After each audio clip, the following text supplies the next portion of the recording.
Yeah, man, no, I'm just watching The Woman in the Window. No, that's a movie. Don't hang up, don't. Oh boy, you know what? Let's just get into the review.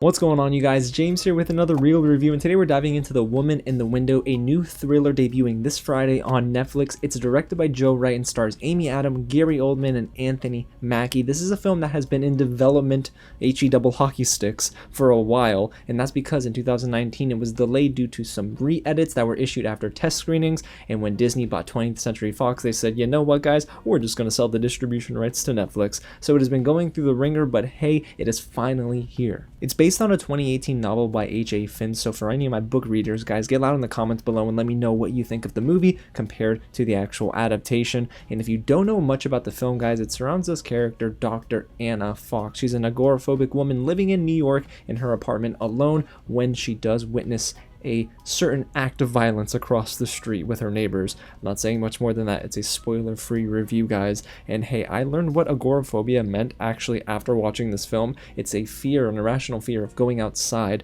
or going into a place where there's no exits readily available. So yeah, at least I learned something after watching this movie. Now guys, before we get into my review and I tell you what worked and what didn't work in this movie, if it is your first time here at the channel, welcome to Real James, where I review movies like this all the time. So if you don't want to miss out on any reactions, reviews, and me breaking down the news, go ahead and hit the big red button below, subscribe to the channel, and tap on that bell so you'll be the first one in the comments. Hit the big thumbs up button if you're a fan of Amy Adams, because Amy Adams, man, she can do it all. She's so versatile. And get loud in the comments below and let me know when you see it, what did you think of the movie? Alrighty guys, so you know what? For the sake of being optimistic, let's get into what works for The Woman in the Window. This film really is a tale of two halves, with the first half being messy, and we'll talk about that soon, but it's the best that is saved for last here in this movie. In the final 45 minutes, I was totally engaged, and yes, some of the character development moments we got early on, they were necessary, but boy did the second half work for me. The thriller angle finally clicked, and I do think that the technical issues I had earlier were remedied as well. Now when it comes to the movie itself, it is definitely very suspenseful, but it's not scary. So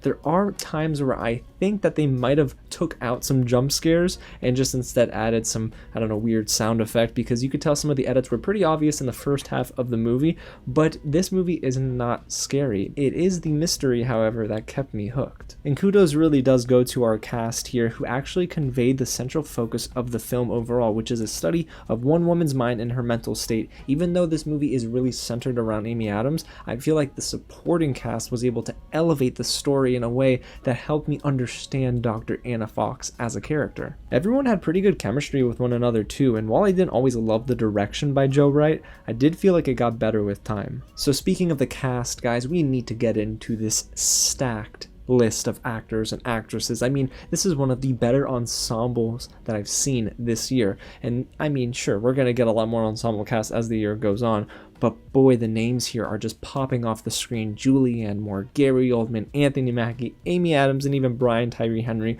But let's start with Amy Adams herself. Her character, Dr. Fox, is struggling with her mental health, and her paranoia was resonating through the screen. And that's really thanks in part to Amy Adams. She's a fantastic actress. I mentioned it earlier, she's versatile, but the roller coaster of emotions she goes from start to finish in this movie is actually pretty extraordinary. And I think if it had a cleaner first half, this movie might help her get a nom in the upcoming award season. I also loved Wyatt Russell in this movie, and I didn't even know he was playing a role. It just slipped my mind. I haven't even seen a trailer for this movie and went in as cold as I could, but it's nice to see fake Captain America. Okay, sorry. It's nice to see US Agent get a role here in this film. He plays the character of David, a tenant in Dr. Fox's home, and he honestly was just so commanding of the screen. After The Falcon and the Winter Soldier, guys, Wyatt Russell in anything is a project that I want to witness, because I think he is such a good actor, and hey, it runs in the family, I guess. There's also an incredible moment in this movie, which is brief, but it involves Gary Oldman with Amy Adams,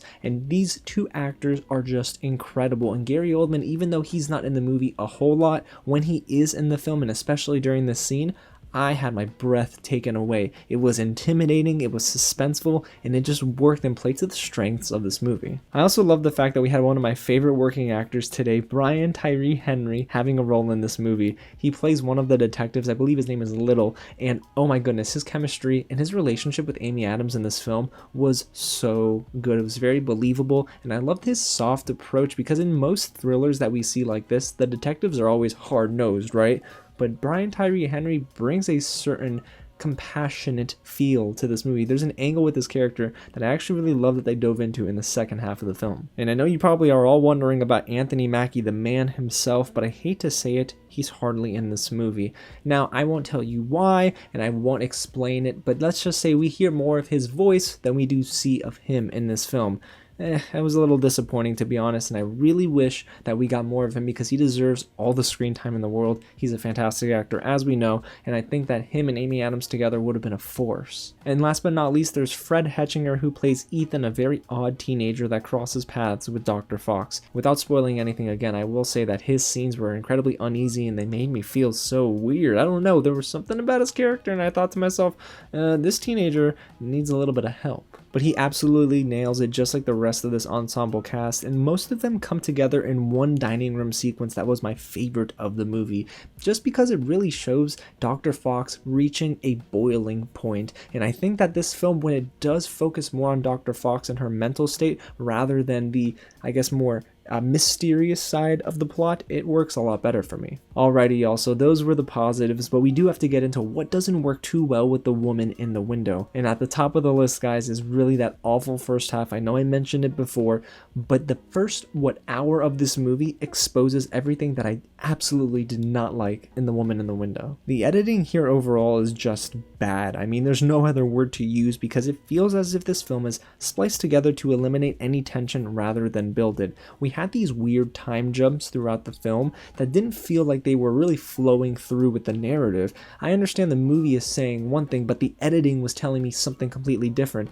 Both the editor and the director were just not on the same page here, and it shows. And I'd have to imagine the re-edits that delayed this film 2 years ago are to blame. It's seriously clear as day. The first half of the film and the second half, two different tones, two different styles of editing, and you can tell they almost feel like two different movies. There are also some very weird choices in this movie, like sequencing of shots that just don't work and don't feel cohesive, to these weird blood splatter effects that just throw up on the screen. I mean, what is this, Spy Kids 3D, guys? This does not work for me, and it breaks the immersion one too many times. So we get moments like this very often, and you guys know I'm a sucker for cinematography, but again, I don't think that the cinematography here was consistent enough to actually really lock me into my seat. I was getting distracted sometimes because the movie just feels cheap. I love some of the creative angles played with to keep the scenes fresh, and there's a cool use of the split diopter lenses that adds to the hysteria we're supposed to feel with Amy Adams' character. But outside of that, you guys, I do feel like the cinematography has this cheap feel to it, especially in the third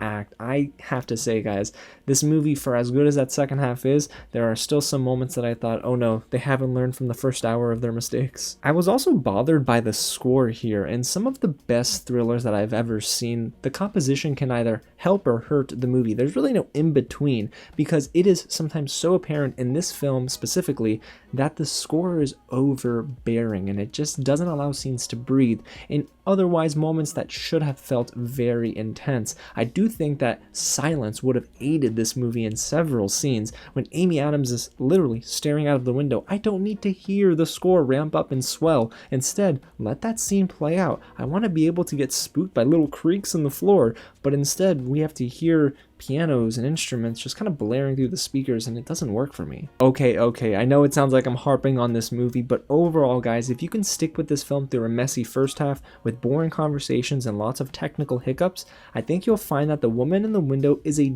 decent thriller. This film definitely benefits from strong performances and a very compelling second half. And thank goodness that they casted Amy Adams in this role, because she really does own it, and I can't see anyone else playing this but her, especially with the way her character goes up and down with her emotions. She does a lot of acting with her eyes, and honestly, by the end, I feel like I completely understood Dr. Anna Fox. But guys, I really can't overlook how messy that first half was, and it does bog down the film. This is one movie that doesn't necessarily feel like a slow burn. it just was way too slow when the movie kind of needed to ramp up in intensity. So I do think that the movie is unbalanced, and I love the performances again. So this is definitely one of those movies that isn't going to stick with me throughout the rest of the year, but it is a strong 3 out of 5. But hey, I want to know what you guys have to say about the film, so go ahead and get loud down below. And if you do spoil anything, at least add a spoiler tag so no one else gets spoiled by it. But man, again, this movie, Amy Adams, dude, if you're coming here for her performance, you're going to be incredibly happy. So guys, there you have it. That's my real review of The Woman in the Window. And if you haven't already, guys, go ahead and hit the big red button below, subscribe to the channel, and tap on that bell so you'll be the first one in the comments for reviews like The Underground Railroad, which is Barry Jenkins' latest limited series on Prime Video. My review for that will go up this weekend. Oh my gosh, we have a lot to talk about with that one. Alrighty, y'all. Again, thanks so much for watching, and I'll catch you at the next screening. Oh, I gotta take this. Hold on. Yes, clearly I was talking about the movie The Woman in the Window. Oh my god.